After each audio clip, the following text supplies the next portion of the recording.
Alain Ehrenberg, bonjour. Vous avez participé aux 12e journées de rencontres recherche et création organisées par l'Agence nationale de la recherche. Votre intervention portait sur cet intitulé « L'enfance qui inquiète ». C'est aussi le sujet d'un de vos prochains livres, nouveaux livres. Quelle est la part d'inquiétude dans cette enfance? De quoi relève? Quelle est la nature de cette inquiétude? L'interrogation, c'est qu'est-ce qui inquiète dans l'enfant qui inquiète, parce qu'on a tellement l'habitude de s'occuper des enfants qui souffrent, etc., etc. Et donc, j'ai pris un peu de distance avec ça en mettant l'enfant qui inquiète, l'enfant à problème, l'enfant qui a des troubles, dans une histoire de la société individualiste. Donc on peut dire c'est à partir de la Révolution française que l'enfant devient un individu. Ça veut dire quoi devenir un individu? Ça veut dire qu'il n'appartient à personne. Et donc on instaure une majorité à 21 ans, des droits de protection, etc. Et là, on va être pendant un siècle et demi, avec évidemment énormément d'évolution, dans un modèle d'enfant qui est l'enfant déficient. Il faut lutter contre ses manques pour qu'il arrive au stade de l'âge adulte qui sont fixés. Et dans toute cette période, l'enfant qui souffre et l'enfant indiscipliné, l'enfant vagabond, l'enfant délinquant, tout ça se mêle un peu. À partir de la Troisième République, on a une démocratisation de la société, donc des institutions qui commencent à être créées vraiment pour les enfants, tribunaux pour enfants, premier service de neuropsychiatrie de l'enfant vers 1925, etc., etc.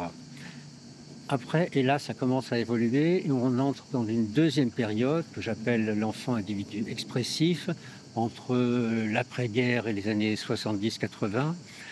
L'enfant individu, c'est la découverte que l'enfant, comme on l'a dit à l'époque, Françoise Dolto, qui était là toute jeune, disait « le bébé est une personne ». Donc là, que ce soit l'enfant délinquant ou l'enfant psychopathologique, on s'intéresse aux symptômes, à la personnalité, à la souffrance psychique. On a de nouvelles pratiques qui s'instaurent, qui sont des pratiques d'écoute. Et d'ailleurs, et ça se passe dans un contexte où la société française est dans une époque que j'appelle l'époque de l'autonomie comme inspiration collective, mouvement d'émancipation, etc. Pas la peine de détailler, on connaît tout ça. Mais c'est dans ce contexte que se développe cette attention à l'enfant. Donc écoute, affectivité, voilà. Et la psychanalyse d'ailleurs va cristalliser, le langage qui va cristalliser ce statut. La psychanalyse était extrêmement populaire en France à partir des années 60-70, au point qu'une historienne, Sherry Turkle, a écrit « La France freudienne ». Bon, après, on rentre dans une deuxième étape, 80-90, qui est la société de l'autonomie comme condition.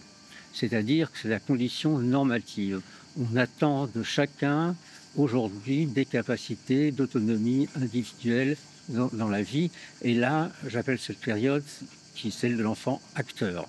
Et donc l'enfant acteur, c'est la Convention internationale des droits de l'enfant de 89, que la France a signée, donc c'est obligatoire, et qui veut dire que on doit respecter l'opinion de l'enfant, etc., etc. C'est-à-dire que s'ajoutent aux droits protection de nouveaux droits qui sont ceux de l'adulte, qui sont les droits liberté.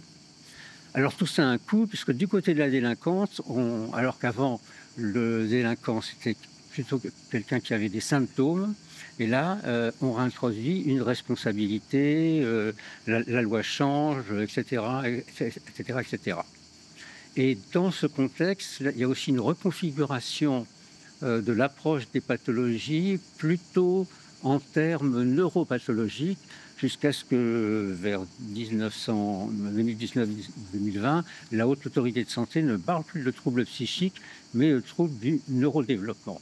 Et en même temps, pendant ce temps-là, la psychanalyse repère de nouveaux symptômes, c'est-à-dire c'est pas la névrose d'antan qui mettait en jeu un conflit entre le moi et le surmoi, c'est-à-dire l'interdit, dans une société qui est une société de discipline.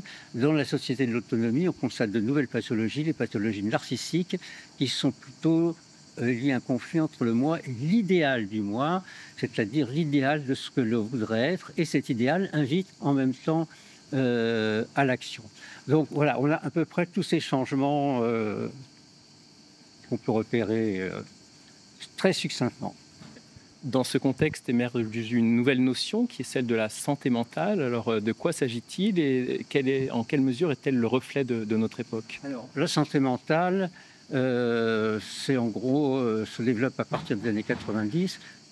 Quelle différence par rapport à la psychiatrie? La psychiatrie est une médecine qui soigne des pathologies mentales, bien sûr, de toutes sortes.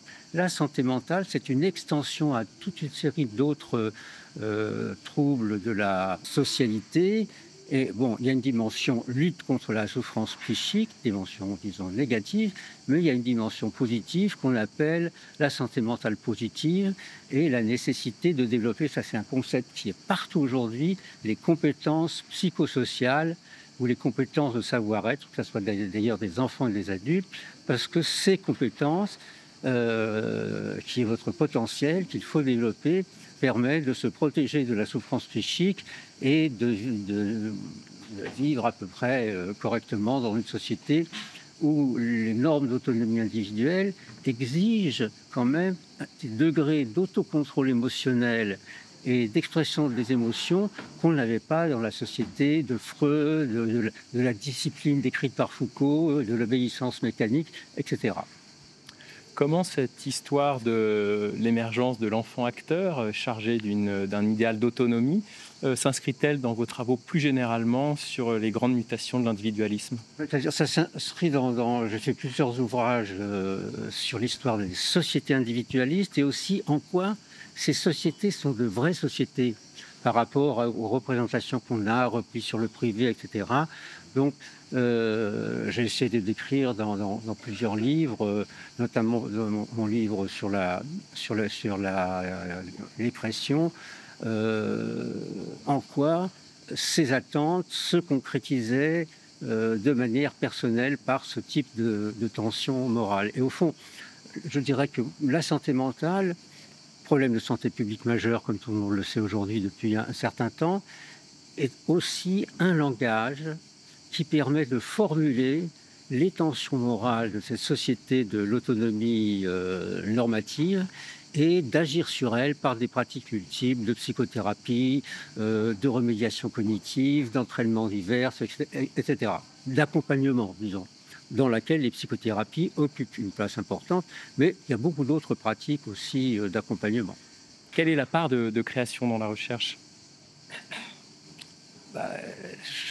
La création, évidemment, c'est aussi l'inventivité personnelle du chercheur, ses idées nouvelles, et à vrai dire, c'est très loin de la création, je pense, artistique ou théâtrale. C'est plutôt un développement d'une machinerie intellectuelle qui va un peu au hasard, se perd dans des labyrinthes et finit parfois pas toujours, et finit par donner une forme qu'on appelle un livre.